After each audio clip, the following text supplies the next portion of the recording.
Vietnam. In 20 years, it grew from a distant aggravation to a national nightmare. April 29, 1975, the final day of the Vietnam War. South Vietnam, our ally for decades, was disintegrating fast, its army in disarray, the Saigon government in chaos. Steamrolling toward the heart of South Vietnam, the communist offensive in its path, a terrified exodus of South Vietnamese and almost 2,000 Americans trapped in Saigon. From Washington, the order came down, get them out now. In the final hours of the Vietnam War, America undertook a desperate and heroic mission under the most perilous conditions, a total U.S. evacuation, Operation Frequent Wind. This is the story of the fall of Saigon, of the final defeat of the capital city of South Vietnam, and of the life and death struggle to escape to America in the face of the enemy. Through it all, ABC News was there. Watch now the original ABC News broadcast of a great TV news story, the turbulent end of a tragic war, America's final hours in Vietnam. From ABC News, great TV news stories with Ted Koppel, Frank Reynolds, Harry Reisner, Howard K. Smith, Tom Jarrell, Ken Kashiwahara, and the worldwide resources of ABC News. January 1973.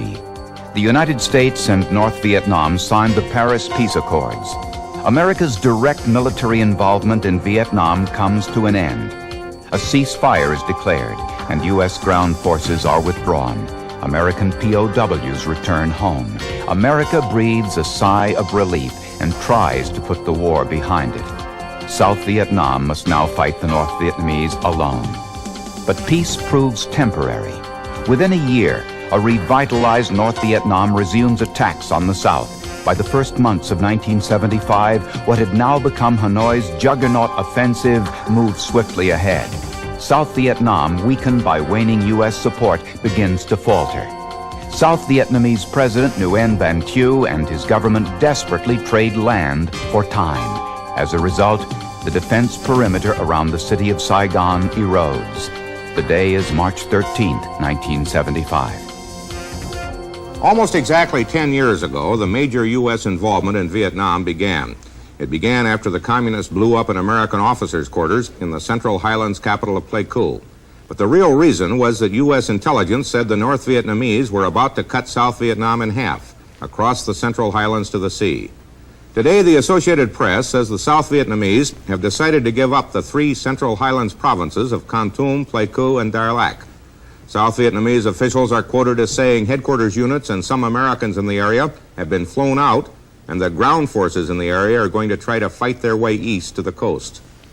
It would be the biggest South Vietnamese retreat in the whole war, and it would abandon to the communists a long list of places where Americans died: Pleiku, Kon Tum Airport, Dak To. The South Vietnamese are quoted as saying they are hampered in supplying the area and that they will consolidate in more easily defended coastal enclaves. That was a strategy advanced in 1967 by General James Gavin and rejected by the American command and the Johnson administration. The story from South Vietnam grew increasingly grim today. Reports of new government withdrawals continued to flow into Saigon. The number of provinces abandoned to the communists or in the process of evacuation increased to 8. The latest additions are Bin Long, just 60 miles north of Saigon, and Tuat Can on the northern coast. The city of Hue, which is in that province, was reported today to be a ghost town. Meanwhile, there were reports that 5 more provinces are in danger of collapse, among them Tai Ninh province, which borders on Cambodia. Jim Giggins reports from the Tai Ninh-Saigon Road. For the Saigon government, the news from nearly every corner of the country is bad. And the events here, not more than 25 miles from the capital, are a microcosm of what's happening throughout South Vietnam, which is to say, Saigon's enemies are pressuring Saigon's troops into pulling back on every front. Viet Cong's soldiers cut this road from Saigon to Tay Ninh, and South Vietnamese helicopters did all they could to dislodge them. Despite South Vietnamese air power, the Viet Cong held on. Instead of giving up, they advanced, terrifying not only the civilians, but a good many government soldiers as well, who created a traffic jam of retreating army vehicles and troops. This road is the lifeline between Saigon and its forces fighting along the Cambodian border. Yet, the Viet Cong are everywhere. Those government soldiers and police who stayed behind formed a nervous roadblock to keep any unsuspecting civilians from moving into the battle area. Few wanted to go in when they saw hundreds were coming out. The question being asked now is how long can President Thieu, militarily and politically, take these losses? The Central Highlands now belongs to Saigon's enemies. Hue and the Northern Territories are tottering. Tay Ninh is under siege. The area around Saigon is secure, but that's about all. This is Jim Giggins, ABC News, on the Saigon-Tay Ninh Road. In some of the areas further north, the communists appear to be aiding the withdrawal. There was one report that a communist tank force turned on its lights so retreating government troops could find their way at night. But in other sections, the communists were reported harassing troops and refugee columns. The refugee exodus continued today from the 3 Central Highlands provinces abandoned earlier. Frank Mariano has a report. This group is part of 15,000 persons brought to the coastal area of Tuy Hoa under the protection of South Vietnamese troops. The military commander said they had come under sporadic attack by North Vietnamese forces all along the way. Many left so quickly, much of what they owned had to be left behind. Many families were separated. Now, some had to share a hastily selected refugee camp with strangers. Coastal enclaves like Tuy Hoa and Nha Trang will soon be filling up. A 60-mile-long refugee convoy from Pleiku and other parts of the highlands is halted 20 miles from here due to bridges being out all along the escape route. There are said to be anywhere from 50 to 150,000 persons lining the road. Before the exodus from the 3 provinces is over, 250,000 people will have left their homes which they will likely never see again. Frank Mariano, ABC News, Saigon. In South Vietnam today, the communists are reported to be in firm control of at least 7 provinces and are fighting for at least 7 others. There was fighting today only 35 miles from Saigon, where officials have ordered the city's militia into a state of alarm and readiness. In the north, there are reports that the old capital of Hue is 80% evacuated. The fighting has been getting heavier there. An estimated 40 to 50,000 vehicles of all types are reported on the road leading south to Da Nang. We have a report on the refugees from ABC's Jim Giggins. The largest mass exodus in the history of South Vietnam is clogging the roads in the northern provinces as well as the Central Highlands. For tens of thousands of civilians in Hue, the handwriting is on the wall. The government cause is lost, with little left to do but to try to reach Da Nang and relative safety.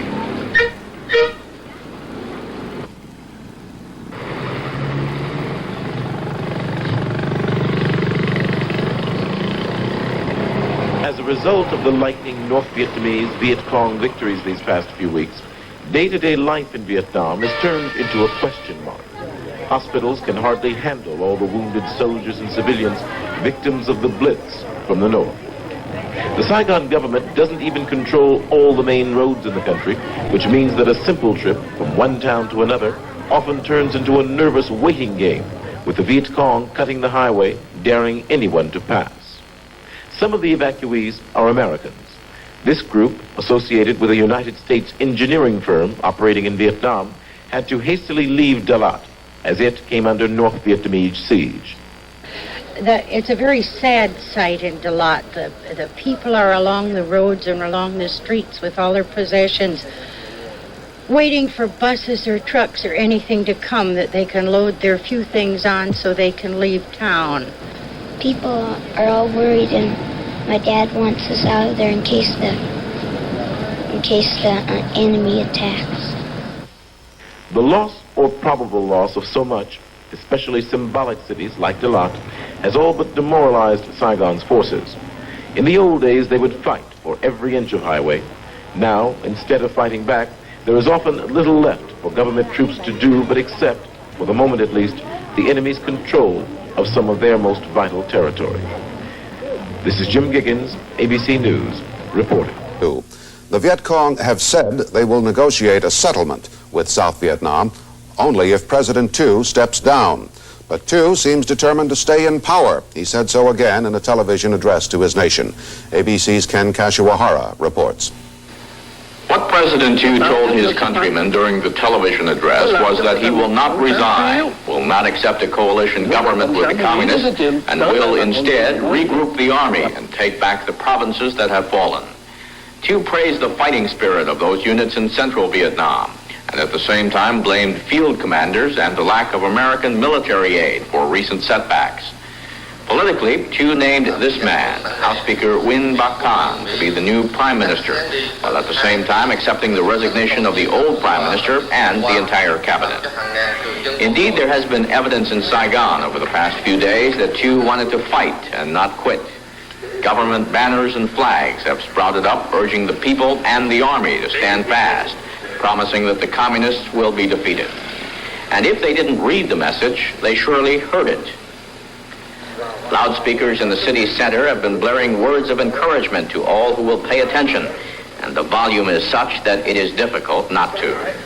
What it all means is that President Hu has refused to accept the advice of some of his closest supporters who have urged him to step down, and in doing so has dashed any immediate hopes for negotiations with the communists and may have caused a serious split within his own camp that may eventually lead to his downfall anyway.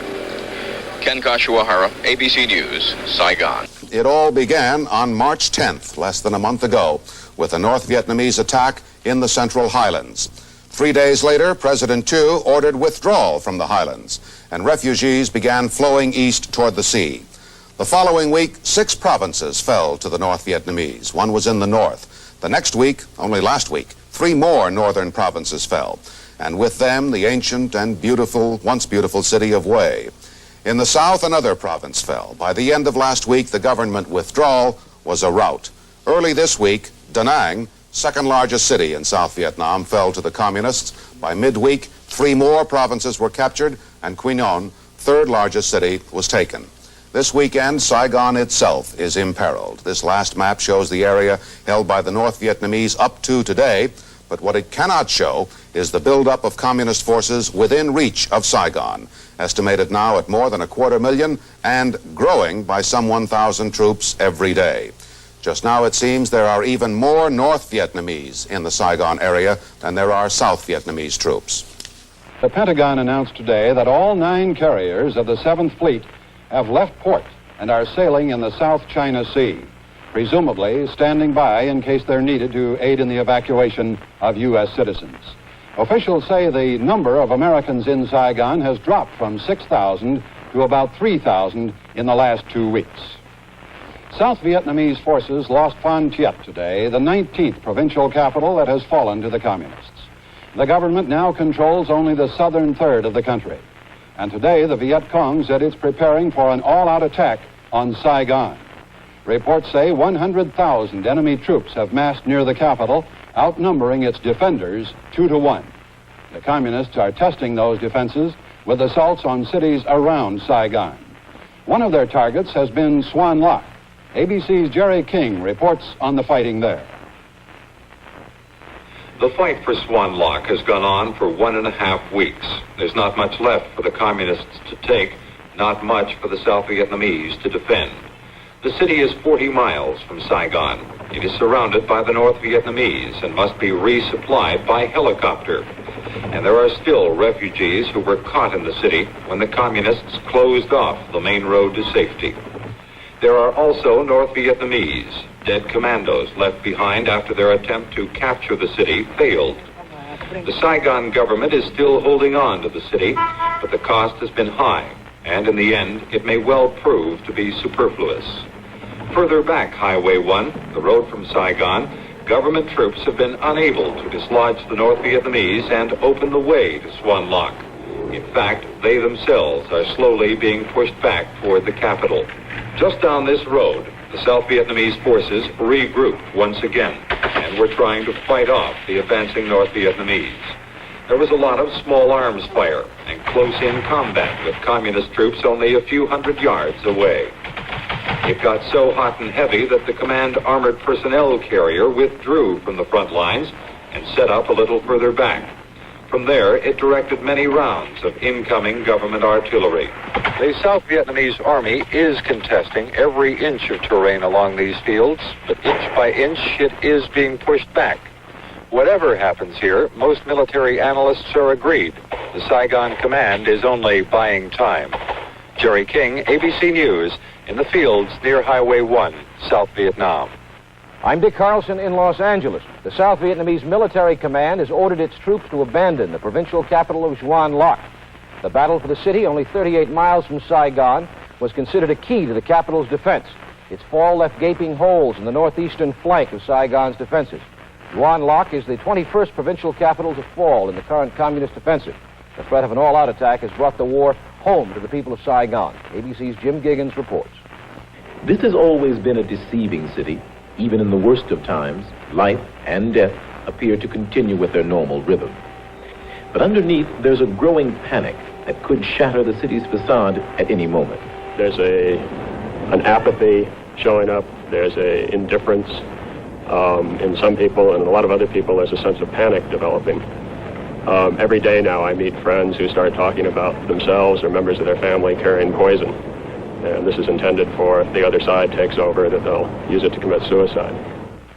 The Vietnamese government has always refused to issue its citizens passports unless they are very rich or influential. Consequently, they cannot leave the country. And this is one of the reasons there is so much desperation. Hundreds of thousands of Vietnamese frantically want out, and there's apparently no way. Is it difficult to get a passport for your wife's Vietnamese relatives? It's impossible today. You can take a chance on buying them. They sell anywhere from $10,000 to $50,000. And there's no guarantee that once you have that you're still going to be able to get on the plane. The government knows a large segment of the population is desperate. The police have responded by suddenly increasing the patrol along the rivers and sea to keep people from trying to escape the country. The airport, always off limits, is more heavily guarded than usual. And the word has gone out that any unauthorized plane taking off might possibly be shot down. What a good many Vietnamese are hoping for is that the United States will intercede and put pressure on President Thieu into letting those Vietnamese out now who feel they would simply not be welcome were the other side to march into Saigon. America so far has put very little pressure, and the resulting tension mounts higher every day. This is Jim Giggins, ABC News, Saigon. President Thieu spoke to his nation today, announcing in a bitter, tearful, rambling 90-minute address that he is quitting. South Vietnam cannot win militarily, he said, and he blamed the United States. Thieu read a letter, he said, had been written by President Nixon in 1973, promising all necessary aid to South Vietnam if it would sign the Paris Peace Accords. But the Paris Agreement, Thieu said, led the South Vietnamese people to death. The Americans promised us, Thieu said, and we trusted them. And of Secretary of State Kissinger, he said, I never thought a man like Mr. Kissinger would deliver our people to such a disastrous fate. Thieu said his resignation would, quote, let the United States give Vietnam aid and open the way for negotiations. Of his own future, Thieu said nothing. While the situation in Vietnam has worsened, U.S. naval forces have been moving into the South China Sea to help with a last-minute evacuation attempt if one should become necessary. ABC's Jerry King reports. The American fleet in Southeast Asia is 40 miles off the coast. There was the attack carrier Midway, one of the 5 aircraft carriers assigned to the area. Its location was only 100 miles from Saigon. Further along, there was the Hancock, a helicopter carrier. Then we flew past the Okinawa. Like the Hancock, one of the carriers which only last week was used in the evacuation of Phnom Penh. ABC News counted between 15 and 20 American warships steaming off the coast. They seem to be patrolling back and forth, presumably awaiting word from the Pentagon if they are needed for the evacuation of the more than 3,000 Americans still in Vietnam. An evacuation is tangible evidence for the South Vietnamese that the collapse of their country is considered near. Jerry King, ABC News, over the South China Sea off South Vietnam. Here in Washington, President Ford told congressional leaders this morning that by nightfall, only about 1,500 Americans, what Mr. Ford called the barest minimum number, will be left in South Vietnam. The question remains, what happens to those 1,500 and perhaps to tens of thousands of Vietnamese who may want to leave Saigon? ABC diplomatic correspondent Ted Koppel reports. Publicly, officially, the administration is taking the position that many, possibly even most of those 1,500 Americans are going to remain behind in Vietnam to help the new Saigon government obtain a peaceful settlement. Privately, the problem is spelled out much more bluntly. Evacuation plans for the last remaining Americans have to be formulated without sparking panic in Saigon. But contingency plans have already been made, and the number of Americans remaining now has almost reached a point at which everyone could be lifted out in the course of one swift operation that would take less than a day. The prospects for evacuating large numbers of Vietnamese, however, appear to be fading.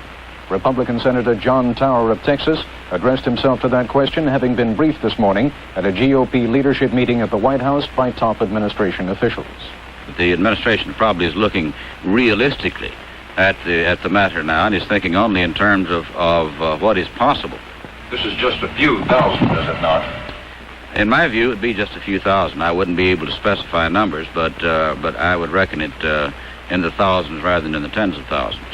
The key question now is whether a major battle for the city of Saigon can be avoided. If it can, and Secretary Kissinger believes the chances are only slightly better than even, then the orderly evacuation of tens of thousands of Vietnamese could still be worked out.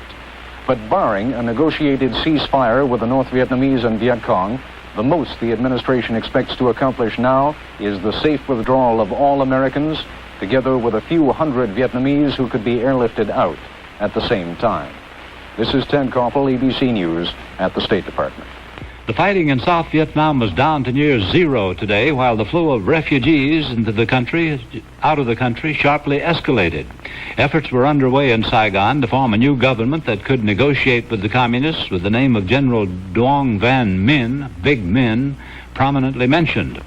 With the communists poised for a final move on Saigon just about at will, the lull has increased speculation that something has been or is being worked out behind the scenes. But others believe the lull, which is now in its fourth day, is beginning to get ominous. ABC White House correspondent Tom Jarrell reports. The lull has gone about as long as we could imagine. I have a gut feeling something is about to change. That view was expressed today by a U.S. Vietnam expert who believes it's possible that a surrender or be attacked ultimatum could be issued by the North Vietnamese against the Saigon government within 24 hours. Such a rumor is already circulating in Hong Kong, but U.S. officials say they can find no solid basis for it. The 4-day pause after the North Vietnamese have encircled Saigon has the earmarks of a period of frantic behind-the-scenes diplomatic negotiations aimed at avoiding a final battle for the capital. The Saigon government's moves to put General Big Min back in power is described by one U.S. official as the maximum Saigon can go to prove to the other side that you are ready to quit. The North Vietnamese have not tried to attack the U.S. evacuation airlift, and in an apparent signal back, President Ford has said the United States' role is over in Vietnam. When questioned today about U.S. North Vietnamese diplomatic contacts, the president's spokesman would only say the subject is too delicate, too sensitive to discuss. Tom Jarrell, ABC News, Washington.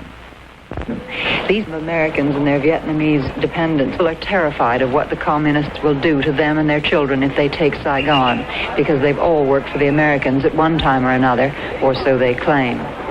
Now they're using their American connection, however tenuous, to try to qualify for the U.S. airlift. Some of them make it. Most of them don't. The lucky ones are usually the children. Nick Lally is a bachelor, an American aircraft technician who's lived in Saigon for the past 9 years. A few days ago, the widowed mother of Nguyen Thi Yut, a little girl who used to deliver his newspapers, came and begged him to adopt her child and get her out of Vietnam. Suddenly, at the age of 55, with a heart condition and no fixed address, he's a father. There are hundreds of Vietnamese out at Saigon's Tan Son Nhut airport who camp here in the hope that some American somehow might be able to get them out. If not them, their children. With the communist forces a few miles away, they believe that they are all living on borrowed time. Well, be happy, smile. Let me see you smile. Come on. Big one. Give me a big one. Give me a kiss. Hillary Brown, ABC News, Saigon. Viet Cong forces shelled the center of Saigon in the pre-dawn hours of Sunday. It was the first time in over 2 years that's happened, and apparently meant as a reminder that the communist forces can strike the city at will. At least 6 people were killed in the attack. The Saigon government is trying to prevent an all-out assault on the capital this weekend if peace efforts fail. The prospect for Saigon is very grim indeed, as ABC's Hillary Brown reports. This is the route that the North Vietnamese army would take for an assault on Saigon from the north. Now they seem to be moving closer to the capital, poised for the strike. The South Vietnamese army are so outnumbered and outflanked now that even if they fought hard, they'd be overrun in a couple of days.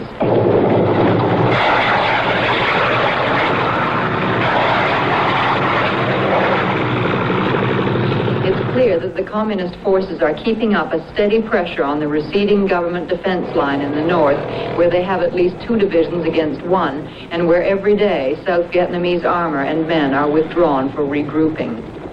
At the 25th Division headquarters at Chu Chi, north of Saigon, new recruits go through a crash training program. The course is usually 3 months, but they've cut it to 8 weeks now. Soon they'll be rushed to the northern front, if it's still there. Hillary Brown, ABC News, 30 miles north of Saigon. This scene at Newport Bridge on the outskirts of Saigon is the proof, if any proof is needed, that the communist forces are finally closing in on the capital.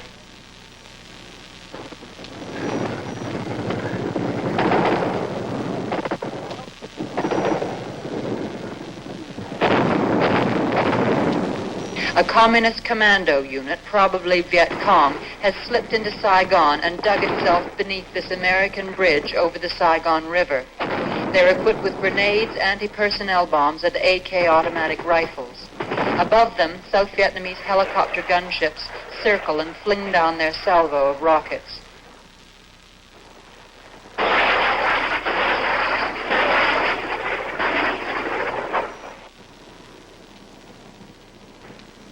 While soldiers on the bridge hammer away at them with machine guns and mortar.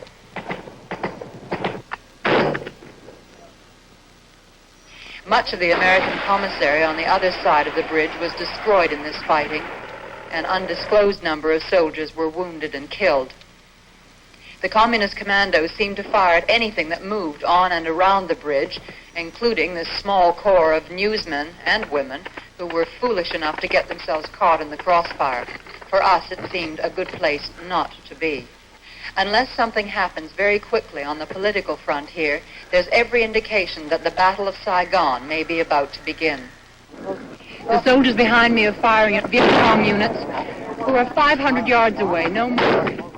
This is the closest the fighting has ever come to Saigon since the communist offensive in 1968. Lori Brown, ABC News, Saigon. The day is April 29, 1975. The final North Vietnamese drive, called the Ho Chi Minh Campaign, proves unstoppable. Within the city of Saigon, fear of communist retribution mounts to near hysteria. When rocket attacks killed 2 Americans, President Gerald Ford orders the final evacuation of the remaining U.S. community of security troops, diplomats, intelligence agents, and their Vietnamese support staff. 6 years later, Tom Jarrell reconstructs America's final hours in Vietnam. Preparing his report, Jarrell interviews eyewitnesses and participants ranging from members of the press corps to the President of the United States, from Southeast Asia to Washington, D.C.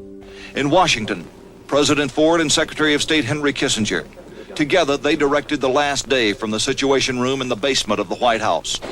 In the military, General Richard Carey, the highest-ranking officer on the scene during the evacuation. Major Jerry Berry, the helicopter pilot who logged over 18 hours straight during that last day. Sergeant Juan Valdez, a Marine security guard, the last American to evacuate Saigon. Sergeant Carl Richardson, helicopter crew chief. And Sergeant Raymond Cato, chopper maintenance man. In the press, correspondent Ken Kashiwahara, ABC's last man in Saigon. Jim Laurie, the only American television correspondent to stay in Vietnam after the evacuation. He went back for this 2020 story. Dirk Halstead, Time magazine photographer on assignment in Saigon. David Kennerly, the official White House photographer during the Ford administration. And at the beleaguered American embassy in Saigon, Ken Moorfield, brought to Vietnam as the ambassador's personal aide and put in charge of setting up a formal evacuation center. Denise Pham, a radio disc jockey known as Mother Vietnam, employed as a propagandist by the U.S. Embassy. Frank Snepp, the CIA's chief political analyst in Saigon. And Graham Martin, a career diplomat whose toughest assignment wound up being the highly controversial ambassador to Vietnam. Finally, Vietnamese who tried to get out but were not evacuated. Phan Tran, a social worker employed by the U.S., and Nguyen Van Hein, an English teacher. The last day we were in Saigon, April 29th, 1975, was one of the most chaotic of my life. I was blown out of bed as the communists began shelling Tan Son Nhut Air Base. The North Vietnamese finally let loose with full force. A massive rocket attack on Tan Son Nhut Airport. By morning, whole sections of the airbase were in flames. Planes and buildings burned out of control. And 2 Marines, Charles McMahon and Darwin Judge, were killed at the compound gate. Their deaths rang the alarm bell in Washington, half a world away, where the president was in the middle of meeting with his energy advisors. Kissinger rushed into his office, said that some American Marines had been killed at Tan Son Nhut. The president then said, "That's it." President Ford called an emergency session of the National Security Council, at which he ordered the evacuation fleet to be placed on standby, and that Ambassador Martin give him a personal recommendation on what course he should take. It was a very tense time, and everybody was just totally on edge. The president then went to the second-floor residence to have a martini and wait for that status report. There would be an uneasy 2-hour delay, waiting for Martin to make contact. Meanwhile, at Tan Son Nhut, security had broken down completely by the time Ambassador Martin finally arrived to see the damage for himself. There no longer existed any uniform discipline on the airport. Looters were tearing apart whole sections of the airbase. At 10:48 a.m. Saigon time, Martin realized there was only one way out. I called Secretary Kissinger and asked him to inform the president of my recommendation that we not try to proceed further with the fixed-wing evacuation. Kissinger instantly telephoned the president, who at 10:50 p.m. Washington time gave the order to evacuate by helicopter. 1 minute later, frequent wind was radioed over the command channels. Correspondent Jim Laurie was one of many who then learned the evacuation had begun. There had been a prearranged signal for the evacuation. It had been disclosed to those in the American community that when the evacuation was imminent, the song White Christmas would be played on the American FM radio station. That was the signal that they were to start assembling and that the evacuation was commencing. There were perhaps 200 or 300 journalists and others here at this site. We had heard reports that North Vietnamese were all around the city and they could move in and take the city any time. When I showed up down there, I guess most of the people from Time Life were there. NBC, ABC, UPI, and AP. Army buses pulled up, driven by U.S. Marines, fully armed, and each bus was packed with Americans. A lot of Vietnamese began to gather on the street across from us, and it was deathly quiet. We were all standing out there with our bags and typewriters and cameras.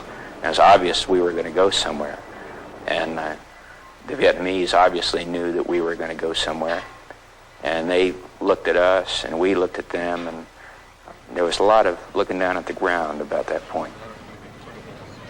Forced to leave much of their equipment behind, the journalist hurriedly boarded the buses. The bus started off through the back streets of Saigon, and we pulled up behind the embassy. In all the confusion, the press bus, which was supposed to have headed directly to Tan Son Nhut, made an unplanned stop at the American embassy. We were behind the embassy itself, and when people became aware that the bus that was next to the wall had Americans on it, they figured this was a way that they could get out. And people started to bang on the sides of the bus. And they had wire netting on the windows to make sure no grenades were thrown in. And people were hitting on that bus so hard that after a while the netting became covered with blood from people's hands. And finally the Marine who was running the bus said, "Well, let's get out of here."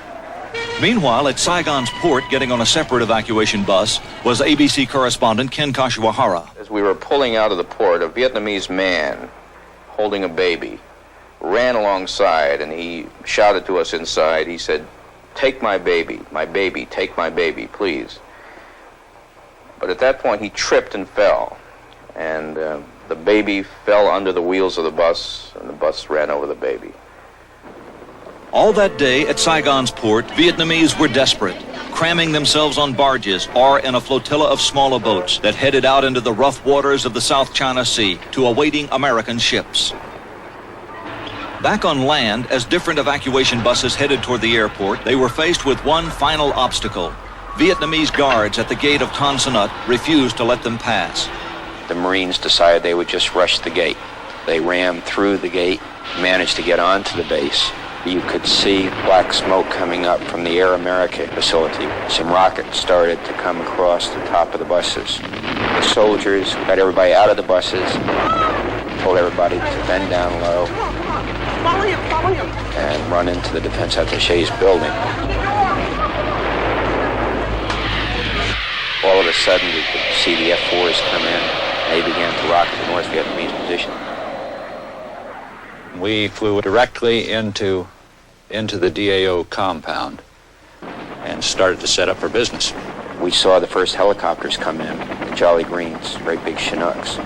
They came into this area right next to the DAO. Back ramp went down, Marines came running off.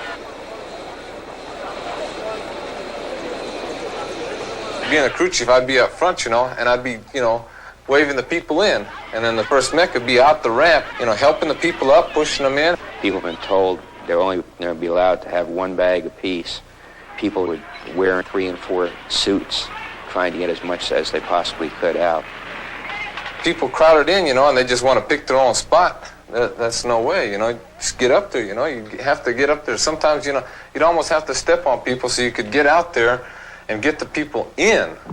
The minute they would get one helicopter full, another helicopter would come in, take its place, Marines would come running out, go into defensive positions, and the process would start all over again.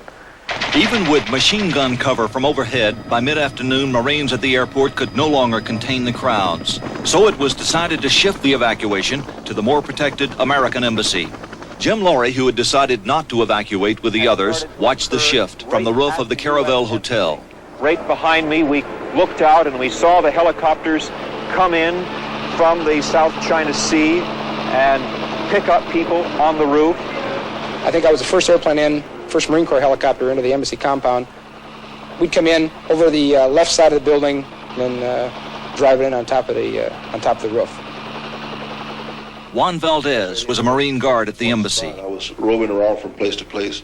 At one time, I found myself at the ground floor at the parking lot with those people, and at other times, I would go up to the roof and see how that evacuation was going on.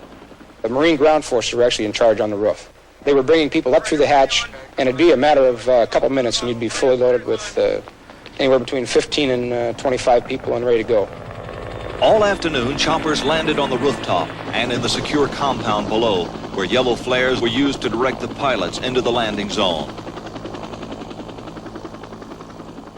Automatic rifles were carried by most of those helping with the evacuation, but handguns were taken from the evacuees themselves and tossed into the embassy swimming pool, around which people stood patiently, consolidating suitcases and awaiting their turn on one of the incoming helicopters that would fly them to the safety of an American ship. Different helicopters went to different ships. As soon as they would set down, the evacuees would run off. The helicopters would be refueled, and they would take off again. Also flying out to American ships offshore in the South China Sea were small Vietnamese planes and helicopters. Their pilots and crews were fleeing to the U.S. warships for safety at any cost. But none of the Vietnamese pilots could figure out the landing patterns, and they refused to make radio contact. The air boss is saying, "Please, somebody talk to me." South Vietnamese aircraft are not listening to anybody, and they've got full loads of people on board these aircraft. And they're coming in no matter which way they can get in, as long as they can get on the flight deck. The people jumped off the aircraft and just left the aircraft turning.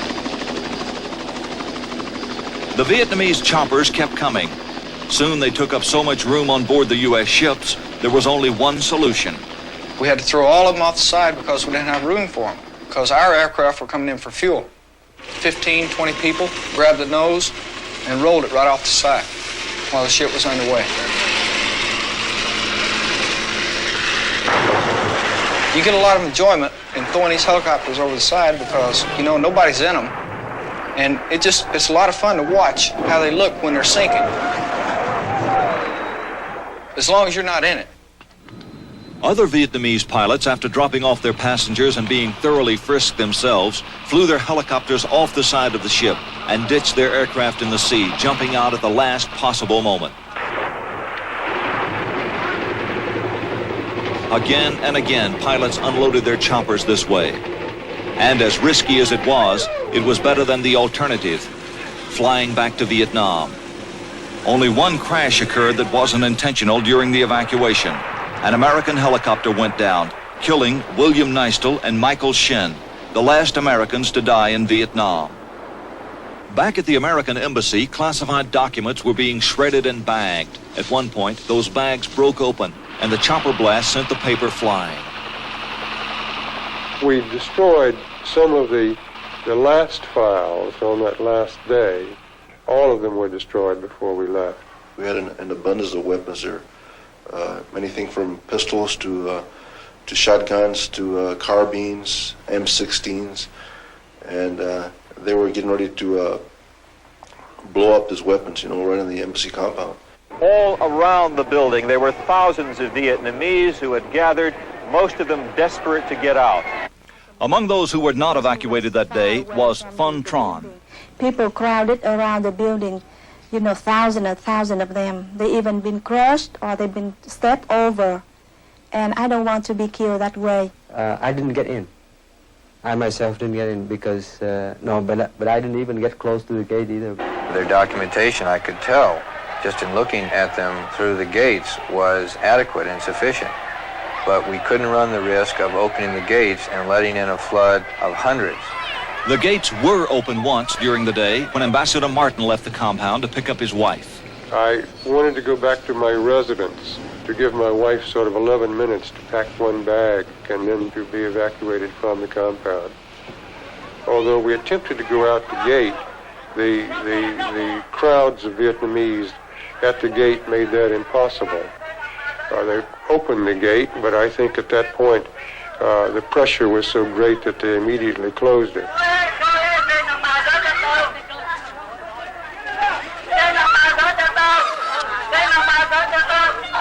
As this scene took place in front of the embassy, Martin slipped out the back, picked up his wife, and made sure she was flown out of Saigon.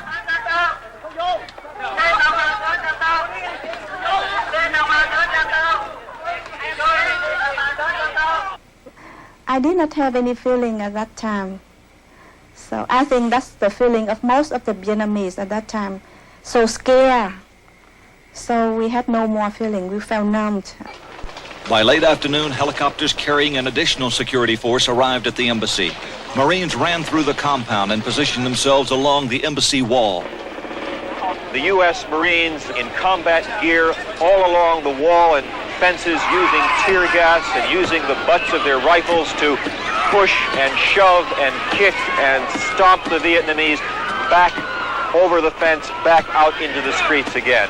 The only people we could take a chance on taking in were those who either had an American passport or a Western faith. I had been mistaken many times in the previous 2 months for a Vietnamese. So I had this real fear that once I got to the top of the wall, the soldiers and Marines would simply push me back or kick me back, which is what they were doing to the Vietnamese. The only thing I could think of was that if I got to the wall and the Marines started kicking me back down, I was going to shout in perfect American English, "The Dodgers won the pennant."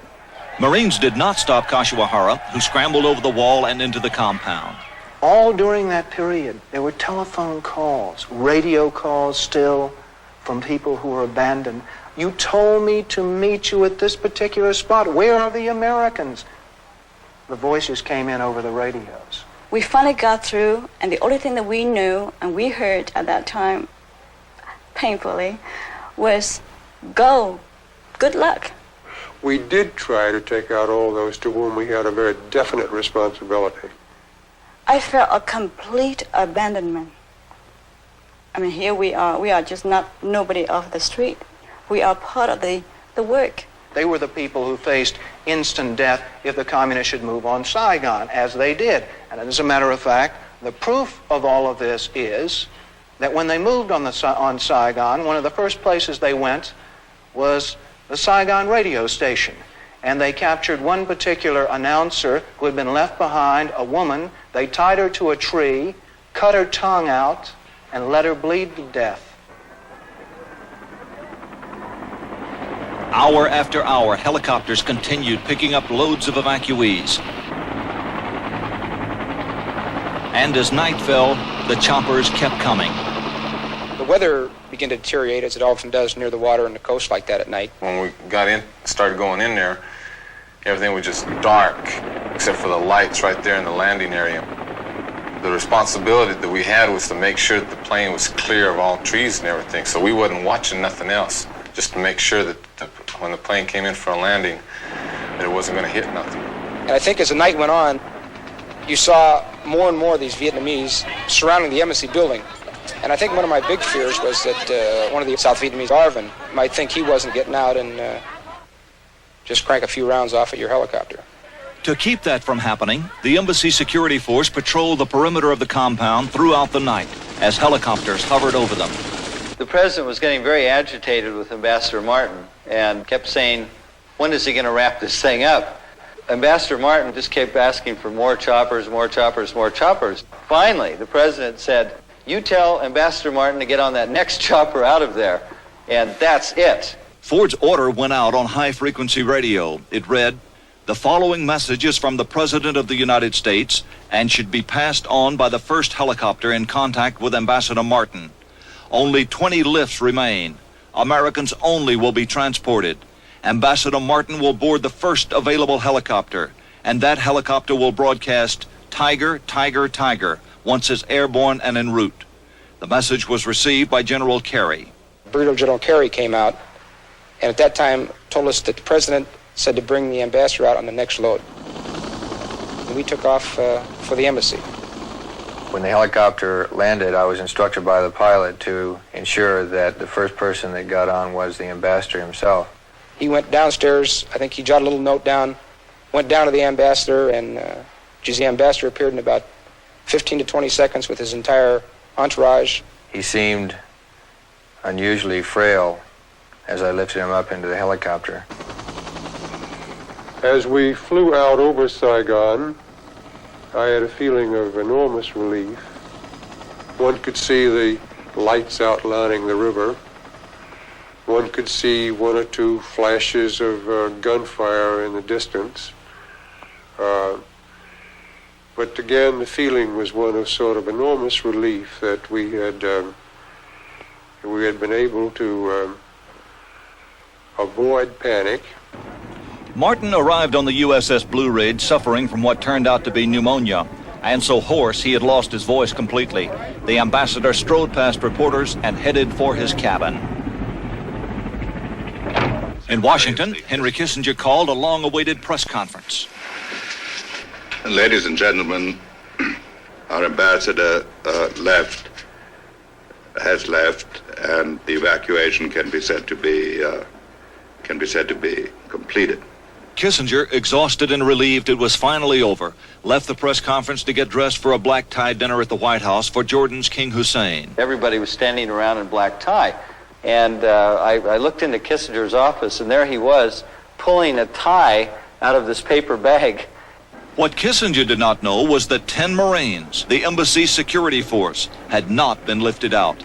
In fact, they had just begun closing down the embassy. So we started moving into the embassy, and they all started charging at us, And we got to the door, and we had to sort of fight our way to get push some of those people out of the way, and finally close the big doors, Everybody was smiling, and really it had gone very well. Something of that magnitude had been pulled off. We sealed the doors, both doors, and we went up to the roof through the elevators, and then we locked the elevators up on the embassy roof.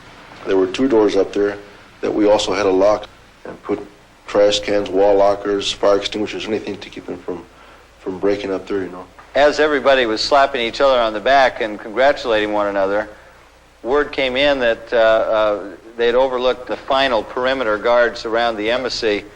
They neglected to remove them from the top of the embassy. Instantly, a helicopter was dispatched, and at 8:35 in the morning of April 30th, the forgotten Marines were picked up. Juan Valdez was the last to get on board. I no sooner set my foot on the ramp, and the ramp started going up in the helicopter. I slipped, and then one of the Marines grabbed me and just sort of pulled me inside. And we no sooner started hovering in the air, and then we noticed the Vietnamese had finally broken through that door, and they were already on the embassy roof. By that time, we'd already departed from it. As the last chopper flew off, 420 fully processed, high-risk Vietnamese were left stranded in the compound, as other Vietnamese swarmed through the embassy, taking away everything the Americans had hurriedly left behind. There would be nothing of value remaining by the time the communist tanks rolled into Saigon 2 hours later and stormed the presidential palace. Nearly 7,000 Americans and loyal Vietnamese were evacuated that last day. The war was finally over. It was an ending perhaps best put by this cable the CIA sent to Washington just hours before. Wish to advise that this will be final message from Saigon Station. It has been a long and hard fight, and we have lost. Let us hope that we will not have another Vietnam experience and that we have learned our lesson. Saigon signing off.